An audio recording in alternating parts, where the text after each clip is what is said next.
In 1917, the Chicago White Sox had a variety of uniforms. The pinstriped ones and the blue pinstriped ones were used throughout the season. The white ones with the red, white, and blue socks on the front of the jersey were used just for the World Series. Mark Ocken is the gentleman who put together the diagrams for the uniforms for the Baseball Hall of Fame. In 1917, the Chicago White Sox won 100 games and lost 54. They finished 9 games ahead of the Boston Red Sox, and that gave the team some time before the end of the season to come up with these special uniforms. At the end of the 1917 season, World War I was on everybody's minds and in all the newspapers. So there was a patriotic fervor that swept across the country. Notice the flag on the Sox sleeves, on actually both sleeves. And other teams did similar things. The Washington Senators added a patriotic shield in 1917. The Brooklyn Dodgers added a flag patch to the front of their jerseys that were that year also.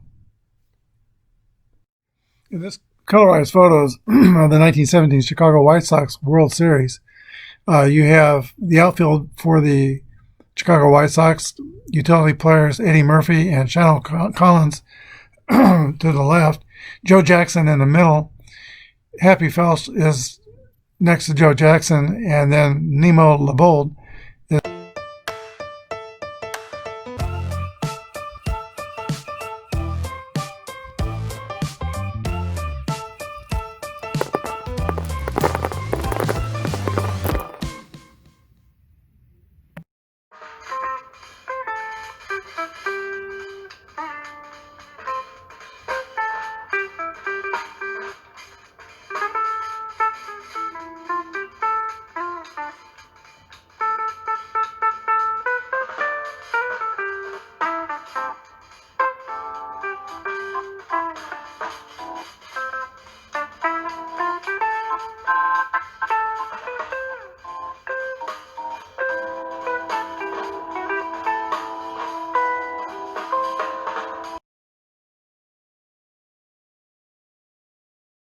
Hello, everybody. This is Apba Brian and Apba Baseball Classics bringing to you game number 83 of the All-Time Greats Tournament. And this is game 2 of the series between the 1906 Chicago Cubs, who won 116 games, and the 1917 Chicago White Sox. They won 100 games themselves. The White Sox are behind. They need to win today to stay in the tournament. And they're at home hosting the Cubs. We're going to be at the top of the rotations. Eddie Cicotti will be pitching for the White Sox. A and C rating with the YZ modifiers. And Mordecai Brown will be going for the Cubs. He is A and C rating with the X and Z modifier. This could be tough sledding for the hitters today. Here we go. Johnny Evers steps in the box. First pitch, 41, is a 28. And a ground out to the shortstop. Swede Briesberger is in the lineup today. He didn't play yesterday. 6-3, 1 away. Johnny Kling, 36, is a ground ball to Buck Weaver at third base. He's got it, throws across the diamond. Johnny Kling is retired. He's a second out. That brings up the peerless one, the player manager, Frank Chance. He's having a good series. He is 6 for 12, 2 doubles, and 3 runs batted in. It's a 500 average in this tournament. Pitch to Frank Chance. 1-6 is a 28. That's right to Riesberg, the throw to first. 3 groundouts, and Cicotti's out of the first. We go to the bottom of the first inning. White Sox coming to bat. All right, let's play at the presentation here a little bit. We'll put the pitcher just above the batting lineup. You can see his pitching ratings, A, C, X, and Z. Here is Eddie Collins stepping in the box for the White Sox. 21 is a fly ball to left field. That is caught by Jimmy Schlegel, 1 down. Shoeless Joe Jackson is second in the lineup today. He was third previously in the tournament. 24 is a roller back to the pitcher. Brown's got it, throws the first. 2 outs. Probably familiar with Mordecai Brown's childhood accident that took away a couple of his fingers. I think he caught it in a threshing machine on the farm. And that led to him being able to throw the ball and put some unusual movement on the pitch naturally. Very effective pitcher. Here is Happy Felsch. 64 is a 9 against an A. That's going to be a roller to shortstop, 6-3. On the AC pitchers, if the A is a hit, you check the C column, and it's got to be a hit there to be a hit. If it's an out, it'd be an out. All right, that's the end of the first inning. We go to the top of the second, no score. All right, in the second inning, the Cubs will have Steinfeld, Schulte, and Chicard. Eddie Cicotte is on the mound for the White Sox. Here's the pitch to Steinfeld. 26 is a ground ball back to the pitcher. He's got it and throws the first. 1 away. Wildfire Frank Schulte. 35 is a 9 against an AC pitcher. That's going to be a 28.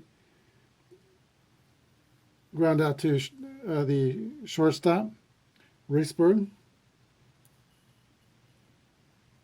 It's been 5 hitters and 5 groundouts for the Chicago Cubs. Here's the pitch to Jimmy Chicard. 61 is a 40. Foul ball for strike 1. Mordecai Brown gets the sign. Here's the windup. 31 is a ground out to the, let's see, 31 is a 9. And that's a 28, which is a ground out to shortstop, Reisberg again. 6 up and 6 down for Mordecai Brown. We go to the bottom of the second, no score. All right, Buck Weaver will lead off the last of the second for the White Sox. Very popular player. He's kind of a happy-go-lucky guy. Always had a smile on his face.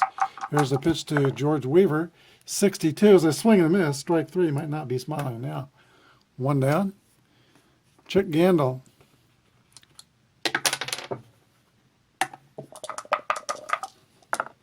.21 is a swing and a miss for strike 3. Here is Nemo LeBold, 5'7",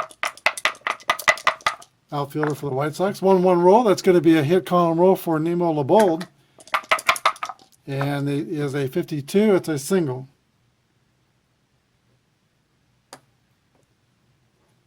So I should have the White Sox markers up here. And LeBold's at first. He is a B23 in stealing. We're using master symbols for stealing. We're using the pitcher's ratings in basic for those outcomes. So B23, move to first for Brown's 0. Catcher Kling is a +3. So B20, there's 2 outs. Chances to be safe will be 11 through 42. There he goes. 54, and he is gunned down by Johnny Kling. 2-4. That ends the inning. Go to the top of the third, no score. Bottom of the Cubs order, lead off the top of the third. Here is Jimmy Slagle. Pitch from Cicotte, 1-5, is a 11 against an A pitcher. That's going to be a base hit for Jimmy Slagle.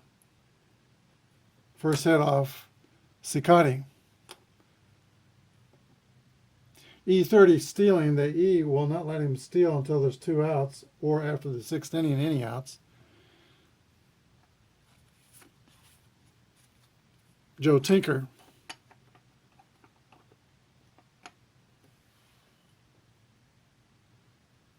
Cicotte goes into the stretch. Here's the pitch to Tinker.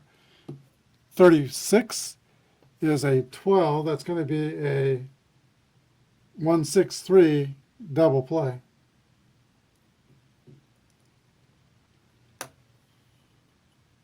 Both teams are fielding column 1. Here is the pitcher, Mordecai Brown.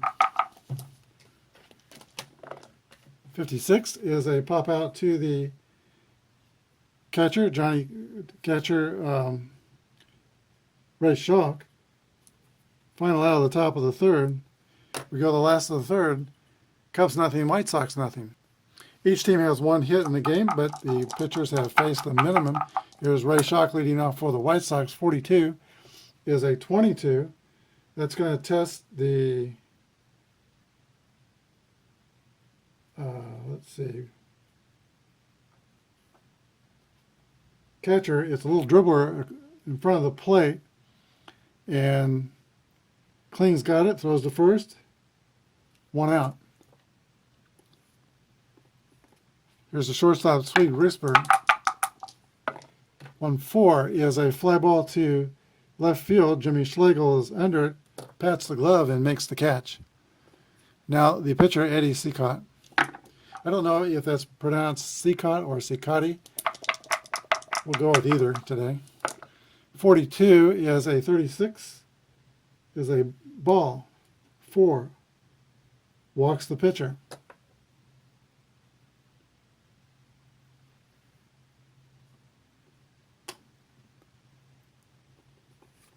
Here is Eddie Collins with 2 outs and a man on first.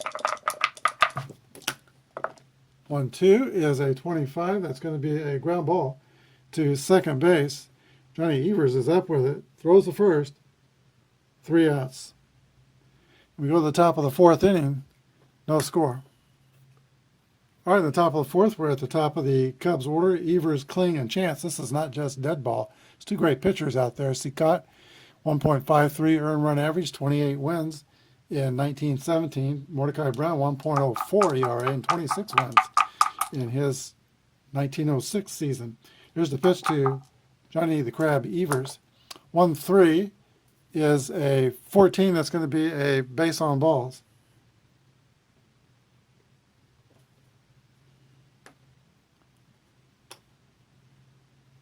A26, stealing.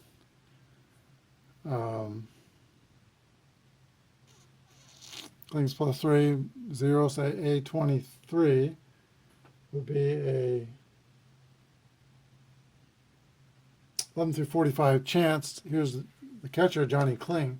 I think they're going to hit and run. I'm going to try to protect the runner.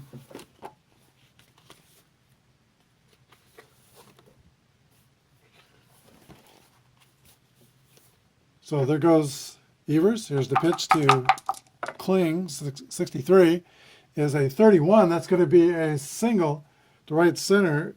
Perfectly executed hit and run play by the catcher, Johnny Kling. And the Cubs have a threat. They got runners on first and third. Nobody out. That takes Cicotte to the middle of this lineup, and it's going to be treacherous going. They're hot. There's 16 for 34 coming into this game. The next 3 hitters, Chance, Seinfeld, and Schulte. Going to play back for a potential double play. Here's the pitch to Frank Chance. 51 is an 11. Let's see. That's going to be a base hit. 1 run will score, and a runner goes to second base, or fast runner to third. Kling is, I think he's fast. Nope, he's average, so he goes to second. We got a chance at first. The Cubs jump out into a 1-0 lead.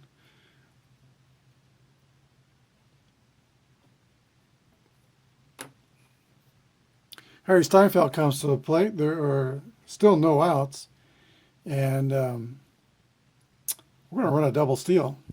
There goes Chance towards second. Kling's going toward third. The throw will go to third. Chances to be safe will be 11 through 44. 25, he is safe. Both runners have pulled off a double steal. And I'd say the Cubs are playing ball here in the 4th inning. They've executed a hit and run. They've pulled off a double steal. And they got runners at second and third with nobody out. The infield will play in on Steinfeld. Here's the pitch. 36 is a 12. That is going to be a fielder's choice. The runner's out at home. The other, oh, wait a minute, got the wrong thing. Wrong page. 12 is a deep fly out, and the runner is out at home. The other one goes to third, 7. So Kling's thrown out 7-2. Steinfeld is out, fly out to 7. Chance goes to third. So a double play. Here is Wildfire Schulte. I spoke too soon about the Cubs performing well here in the fourth. 2 outs, runner at third. 26 is a 27. That is a ground out to the third baseman, Buck Weaver, 5-3. That ends the fourth inning, but the Cubs get on the board. They take a 1-0 lead into the bottom of the fourth.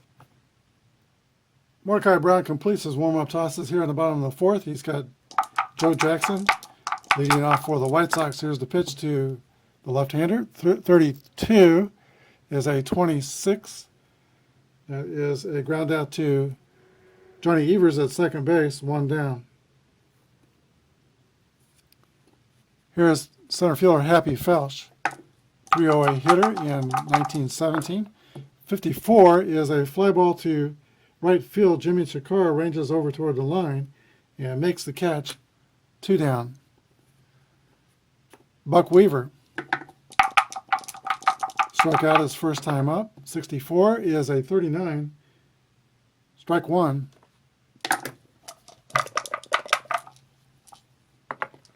22 is a base hit for Buck Weaver.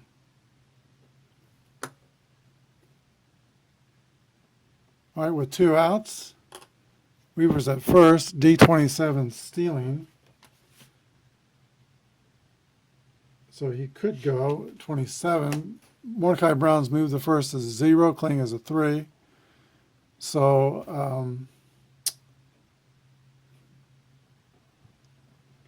24, that would be 11 through 46, he'd be safe. He's going to try to get in scoring position with 2 outs. 25, he is safe, he's still second.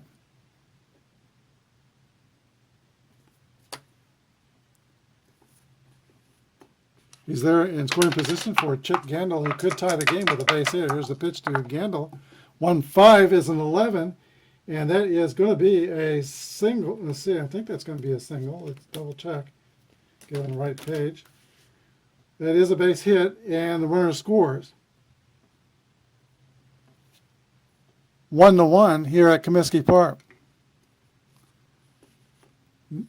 Here's Nemo Labold, who singled his first time out.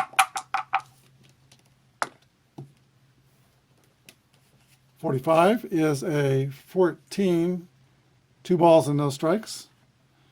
Mordecai Brown has the Z modifier on control. Here's the pitch to Labold. 32 is a 26. That'll end the inning with a ground ball to second base.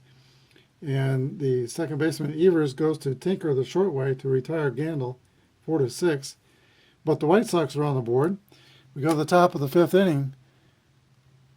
Both Chicagos have 1. All right, Jimmy Chikara leads off for the Cubs in the bottom of the 5th inning. He was the National League's timeout. Chikara will lead off the top of the 5th inning for the Cubs. He was the National League's home run leader in 1903. It doesn't mean he hit very many home runs, though, but more than everybody else. 43 is a roller back to Seacott, 1-3, 1 away in the 5th. Jimmy Slagle. 26 is a fly ball to right field. Joe Jackson is under it and makes the catch. 2 down. Here is Joe Tinker, the shortstop.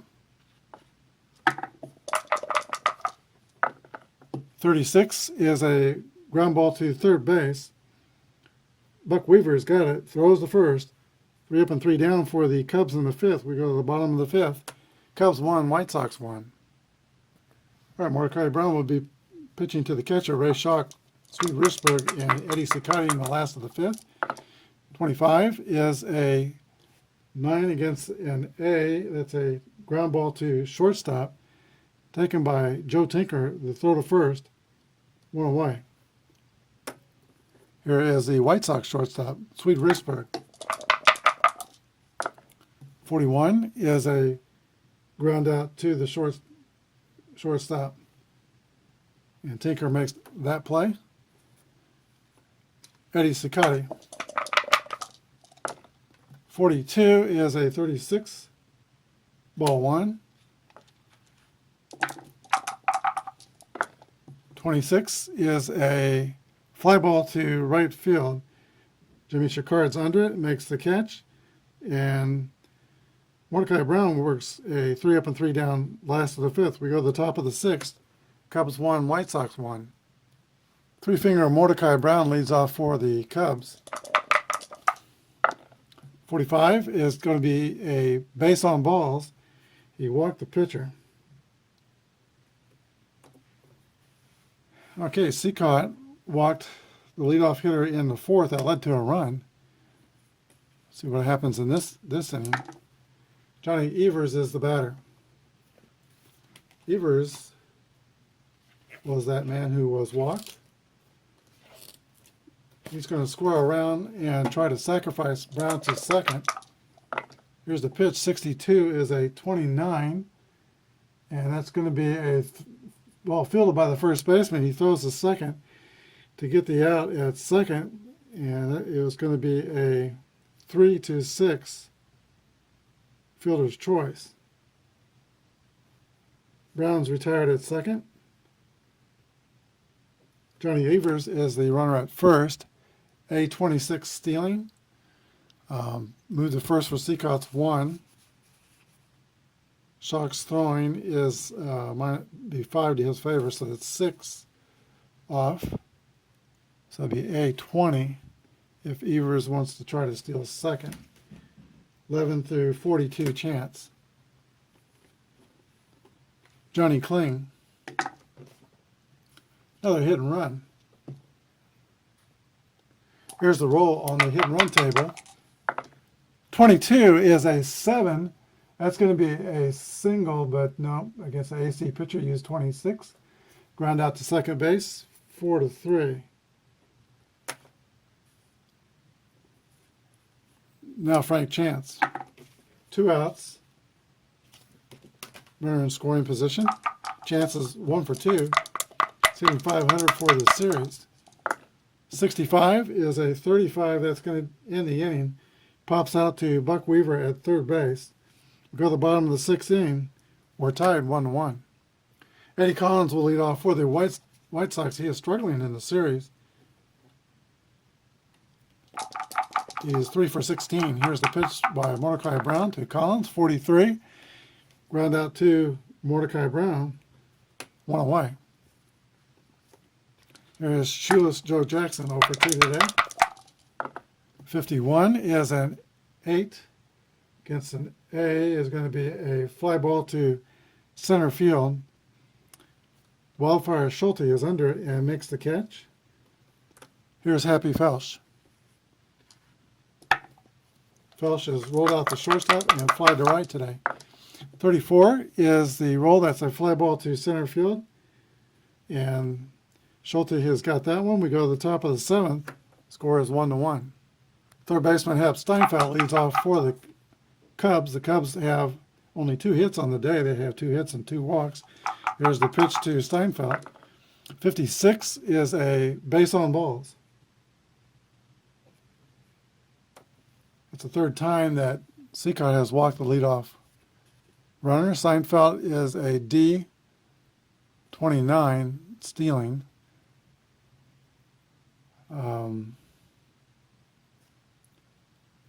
So 23, his chances to get the second would be 11 through 45. Here's Wildfire Schulte. Doesn't have an extra 31. We're going to try a straight steal. 63, he's going to be gunned down by Ray Shock, 2-4, 1 down. 1-1 roll, that's a hit column roll. 1-2 is a single by Schulte. And I think I'm going to cool my heels in a running game. Some things have not been going well. Got two outstanding catchers in Johnny Kling and Ray Shock. Jimmy Sheckard is the hitter. 34 is going to be a fly ball to center field. Happy Felsch is under it and makes the catch. Runner will hold it first. There's 2 outs. Jimmy Schlegel. 55 is an 8 against an A. That's going to be a 29. Ground out to the pitcher, or Y, strikeout's a strikeout. Go to the bottom of the 7th at 7th inning stretch time. 1-1 is the score. Buck Weaver is 2 for 16 in the tournament, 1 for 2 today with a stolen base. Here's the pitch from Mordecai Brown. He has allowed 3 singles and a walk. 64 is a 39. That's strike 1. 64 is strike 2. Let's see if we get a strikeout the hard way. 46 is a roller back to Brown. 1-3. 1 out. The ball jumps out of my little trash. Still counts as long as it's on the tray, on the table. If it rolls off the table, it's a foul ball. Chick Gandil. 35 is a 9 against an A. That's going to be a ground out to shortstop. Here is Nemo Labold. That's this guy right here, Nemo Labold. 21 is a fly ball to left field. 3 up and 3 down for the Sox. We go to the top of the 8th inning, 1-1. Joe Tinker leads off for the Cubs the last of the 8th. 44 is an 8 against the AC pitcher. Is going to be a fly out to center field. 1 down. Here's Mordecai Brown. He is past his each pitcher has a point of weakness in the 7th inning, but he's got no marks against him. 3 bad things happen to him. His grade goes down to an A pitcher from AC. Seacard has had 2 bad things happen, so he is 1 more, and his grade will go down to A from AC. Here's the pitch to Mordecai Brown. 1-2 is the roll. 25 is a ground out to the second baseman, Eddie Collins. 4-3. 2 away, and Johnny Evers would like to get that 3rd mark and reduce his pitching grade. Here's the pitch to Evers. 16 is a roller right at the shortstop. And Evers is out 6-3. Retired by Swede Riesberg. We go to the bottom of the 8th. 1-1. Ray Shock leads the last of the 8th inning for the White Sox. He's having a good day. Defensively, he's over 2 in the batter's box, but he has thrown out a potential base stealer and also came up roses on a tag play throw from left field back in the 3rd inning, nailing Johnny Kling trying to score on a fly ball. Here's the pitch to Ray Shock. 55 is an 8 against the AC pitcher. That's going to be a fly ball to center field, caught by Wildfire Schulte. Shock's first out of the 8th. Last of the 8th. Here is Swede Riesberg, the shortstop. Swing and miss for strike 3. 3rd strikeout for Mordecai Brown. 2 outs. Now Eddie Seacott. 42 is a 36. Ball 1. 25 is a 9. Against an A. 28's a ground out to shortstop, 6-3. We go to the top of the 9th inning, tight ball game. Cubs 1, White Sox 1. All right, catcher Johnny Kling will lead off for the Cubs in the 9th inning. Outstanding catcher for the Cubs and future world champion billiards player in 1909. There's the pitch to Johnny Kling. 22 is a 7 base hit for Kling, a leadoff single. The Cubs have gotten their leadoff hitter on 1, 2, 3, 4, 5 times. They've only got one run to show for it. We'll see what they can do here in the ninth. Kling's chances to steal second are 1 through, or C19 would be 11 through 41. Not horrible, but not great. Frank Chance is up the bat. He's been swinging a hot bat. Let's let him hit. Here's the pitch to Frank Chance. 1-1 roll. That's a hit column roll for Frank Chance. 42 is a 6 double, and Kling will go to third. A fast runner would score, but Kling is not rated fast. Second and third. And by the way, Seacott's grade goes down to an A. Here is Hap Steinfeld. All right, we see Cannonball Dick Redding of the Chicago Lincoln Giants, 1910, was in the crowd watching the ball game. Harry Steinfeld's the batter. He's got second and third, nobody out. The White Sox will play the infield in, try to cut this run off at the plate. Here's the pitch. 55 is a 7 by Steinfeld. That's going to be a 30 against an A pitcher. Fly out to left field. We'll roll the blue dice to see how deep it is. For medium depth, which is 30. Let's do the calculations. Okay, so you add the depth of the fly ball, 30, plus the speed of Kling at third, that's 10, that's 40. And then subtract the arm of Nemo LeBeau, which is below average, 29, but it's still only 11. So his chances to score are 11 through 25. Not going to take that chance. One down. Seacott is going to intentionally pass Schulte in order to pitch to Chicard, who's only 2 for 12 in his, let's see, Schulte is only 2 for 2 for 9 coming into the game. Chicard's 2 for 12 in the series. So the bases are loaded. Seacott's got to throw strikes here. Schulte's on first. Chicard's the batter. We got Chance at second, Kling at third. Bases are loaded. Can Jimmy Chicard put a quarter in the merry-go-round? Defense is playing deep for a double play. Here's the pitch to Chicard. 32 is a 26. That is going to be a 4-6-3 double play. So Eddie Seacott and his shine ball gets the double play he was hoping for. The Cubs don't score but once. And Mordecai Brown goes back out to pitch the ninth inning. He's as fresh as a Davy. He's got his past his point of weakness, but no marks against his point of weakness. In fact, he has retired 3, 6, 9, 12, 13 straight Chicago White Sox players. They need a run to stay in this tournament. Eddie Collins, Joe Jackson, Happy Felsch. It's on their shoulders. Here's the pitch to Eddie Collins. 22 is a 8 against an AC pitcher. That's going to be an out. Fly ball to center field. One down in the ninth.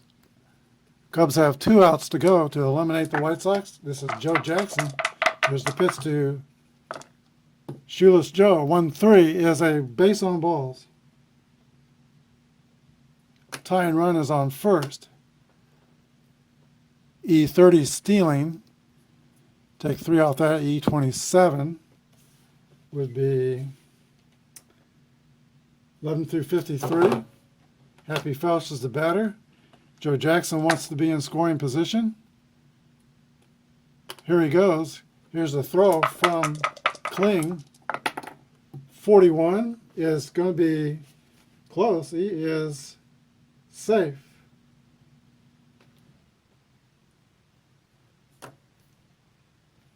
Jackson's in scoring position. Here's the pitch to Happy Felsch. 3-3 roll.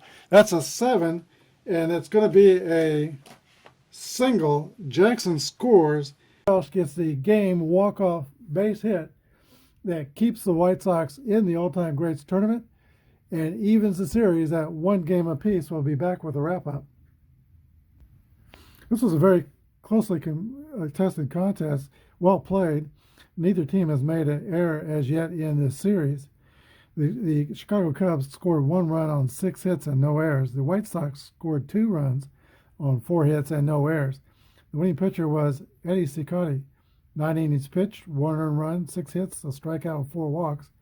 And three-finger Mortified Brown is the loser. 2 earned runs on 9 innings, 4 hits, 3 strikeouts, and 2 walks. Happy Felsch with the game-winning hit, but the star of the game is Eddie Cicotte of the Chicago White Sox. When Eddie Cicotte went to the mound, he brought a full toolbox. He threw just about every pitch known to man. Primarily, he threw a knuckleball. He gripped the knuckler by holding the ball on the 3 fingers of a closed hand with his thumb and forefinger to guide it, throwing an overhand motion. And actually would snap his hand like a whip, so that's different than most knuckleball pitchers. The ball acts like a spitter, but he said this is a newfangled thing, quote, Ed Cicotte. He once estimated that he threw 75% of his pitches were knuckleballs, but on the other pitches, he threw a shine ball, a spit ball, screwball, a slider, a fadeaway, and it had been known to darken the ball. You name it, he tried it. Eddie Cicotte, a complete pitcher in 1917. He is the star for today. I hope you like this game. Hit the subscribe button if you haven't already, and the like button. Thank you for watching and taking the time to enjoy this classic game along with myself. Join me again tomorrow as we play Game 3, the deciding game of this series. Good day and God bless.